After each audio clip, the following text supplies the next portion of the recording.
Again, it's illegal for us to say that it's going to take us 30 days. It's illegal for any company. Don't work for companies that say it's going to take them 30 days, 60 days to fix your credit. It's illegal.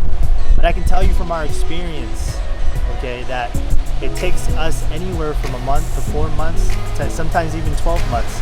It just depends on how bad your credit is, how much you need to clean up, you know.